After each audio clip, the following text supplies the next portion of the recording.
চুরি করা it's art, সেটা রান্নাঘর থেকে গুঁড়ো দুধই হোক বা ভাইয়ের প্রি ওয়ার্কআউট। হাই এভরিওয়ান, সুপ্রভাত সবাইকে বাড়ির ছোট মেয়ে ছোট মিনি ব্লগে স্বাগত।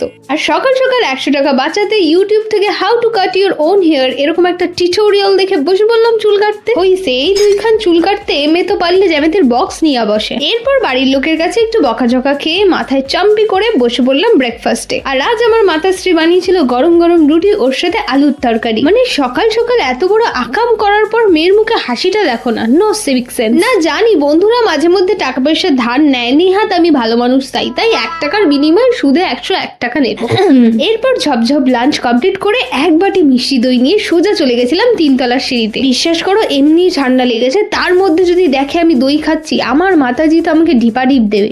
এরপর দুপুরে আমার কিছু কাজ কমপ্লিট করে আমি হচ্ছিলাম জিমের জন্য রেডি। ঠিক তখনই আমার চোখে পড়ে বাত তো সহি হ্যাঁ, অনেক হয়েছে হেলদি মিল, ভাইয়ের একটু এবার ওয়ে প্রোটিনটা টেস্ট করা যাক। নেহাত আমার ভাইটা আজকে বাড়ি নেই, ইসকা খুশবু তো বহুত আচ্ছা হ্যাঁ ইউ নো। প্রথমে তো ভাবছিলাম ওয়ে প্রোটিনের কৌটোতে বনবিটাটা কে ঢেলে দিয়েছে, কি জানি কেন মনে হচ্ছিল আমার থেকে এই শেকারটার ওজন বেশি। এইটা নাড়াতে নাড়াতে আমার হাত ব্যথা হয়ে গেছে। বাট এটা খাওয়ার পর আমি বুঝতে পারছি কেন আমার ভাই এতদিন এটাকে লুকিয়ে রাখতো। আবাইগা না বিরু মজা, এবার তো বুঝতেই পারবে না প্রতিদিন 1 স্কুপ করে প্রোটিনটা কোথায় চলে যাচ্ছে। আর চলো জিমে যখন চলে এসেছি আমাদের জিমের নতুন ডেকোরেশনটা তোমাদের সাথে একটু শেয়ার করি।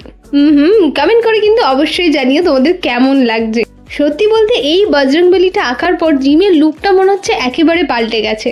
আর আজ ছিল আমার ব্যাক ওয়ার্কআউট, তাই বেশি দেরি না করে ঝপঝপ করে ওয়ার্কআউট করতে শুরু করে ফেলেছি। তো চলো আজকের জন্য এইটুখানি। আচ্ছা চলতা হু দুয়া আমি ইয়াদ রাখনা। এরকম দুষ্টু মিষ্টি সিরিজ দেখতে হলে কিন্তু বাড়ির ছোট মেয়েকে সাবস্ক্রাইব করতে ভুলো না। টাটা সবাইকে, হুশ।